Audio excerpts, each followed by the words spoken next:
This game isn't supposed to be fun. Those are words taken from Nikita himself many years ago whilst talking to some streamers on a podcast. We all joke and meme that Tarkov isn't technically supposed to be fun, and yet here we are.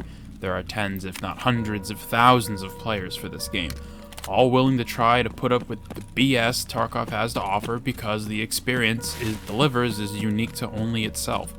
I've noticed as the scope and scale grows, so do the compounding issues it delivers to us on a wipe-to-wipe basis.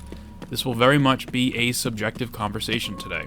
I know this sentiment is not carried across the entire community, and that's totally fine. If you're still enjoying Tarkov and having a great time leveling up and getting tasks done, I'm glad. Please, go enjoy yourself. This is honestly more for me than anyone else. I look back at this wipe, seeing as how we've been in it for over 50 days now, and a lot has happened, some good and some not so much, but I find it harder each day to enjoy Tarkov and just have fun playing the game without it feeling like something else entirely.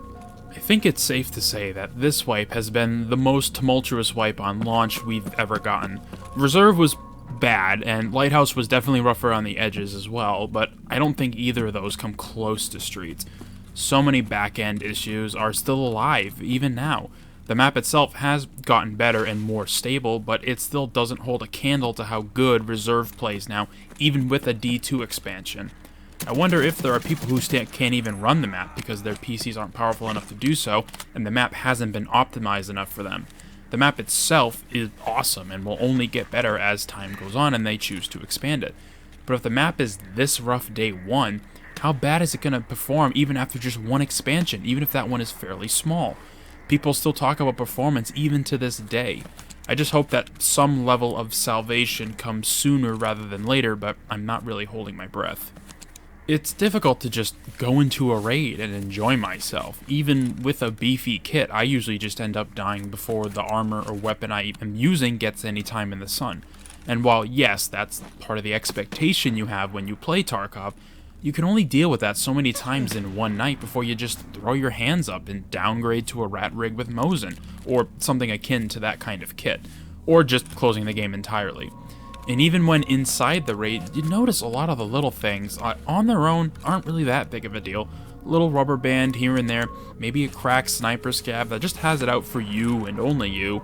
These kinds of situations where you kind of just shrug your shoulders and move on and keep playing. But recently, it's been more of that, and far worse. How we still have invisible players running around in the game is beyond me. I feel as though that is an issue worth taking the game down for some time where you really try to diagnose what the problem is. It falls under the same category as audio issues. We rely on our senses so much in Tarkov, and not being able to trust your ears, or worse, your own eyes, makes dying to invisible players hellacious. People have said the entire gambit on these issues. We've gone from I've never died or had an issue with invisible players all the way to dying multiple times in a row to them. I know personally I had in a moment where I was invisible once with a teammate and he died to someone else who was also invisible, and it was incredibly frustrating.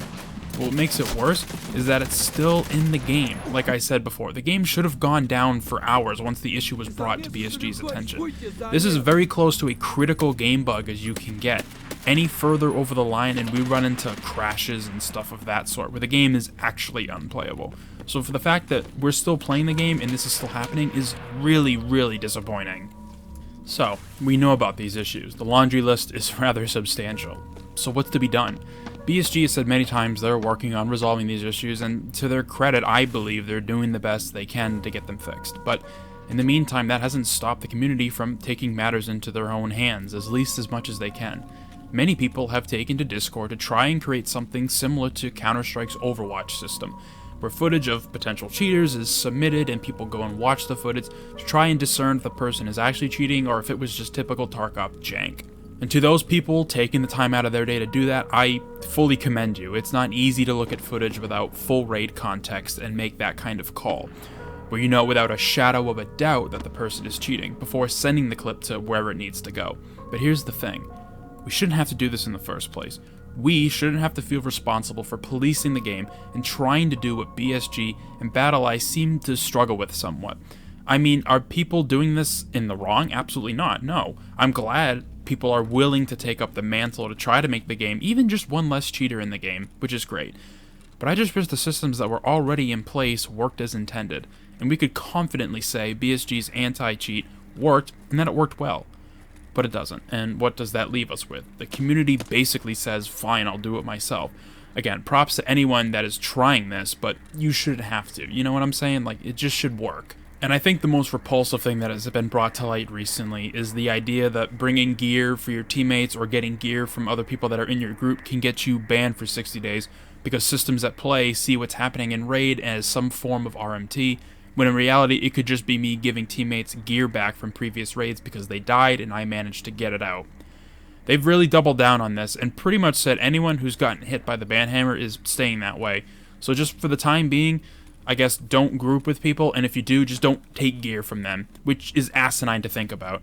A game where they really want you to play in squads and work with one another, and you get in trouble for trying to be a good teammate because those systems can't tell the difference between normal gear being dropped and actual RMT.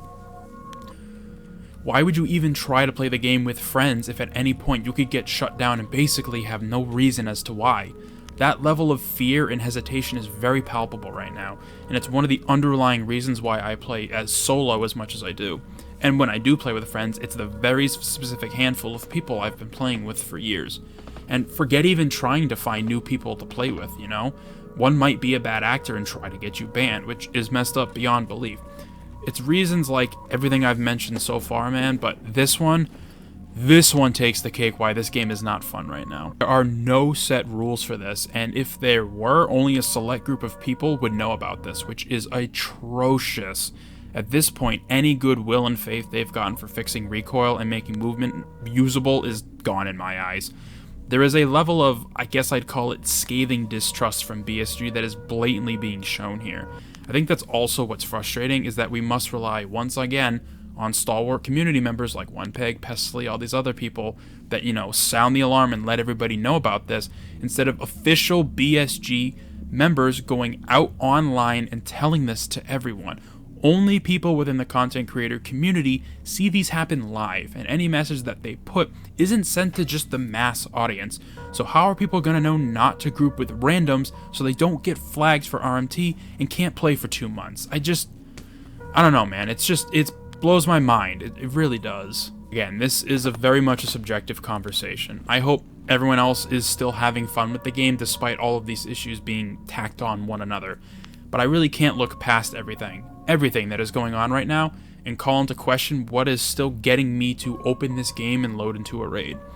Maybe it's the variety of guns on offer, perhaps it's the unique experience that can only be felt by Tarkov, or something else subconsciously that isn't coming to mind right now. I will say that making videos about Tarkov and having fun doing so is definitely a contributing factor, but with the way things are right now, if they don't improve over a course of a matter of time, I can't see that lasting forever, you know? The goal of this channel is to just be a creative outlet for me and the things I find interesting, which is mainly video games. And Tarkov takes up the bulk of that interest right now. And while I have ideas for other videos about other games on my mind as it stands, Tarkov has me by the cojones, to say the least. The question is, how long will that last with the direction BSG is going right now? Who knows? Thank you very much for watching, and be sure to leave your thoughts down in the comments section about what's going on currently, and be sure to subscribe for more videos about the potential implosion of a game we all know, love, and just want to see become the best it can be.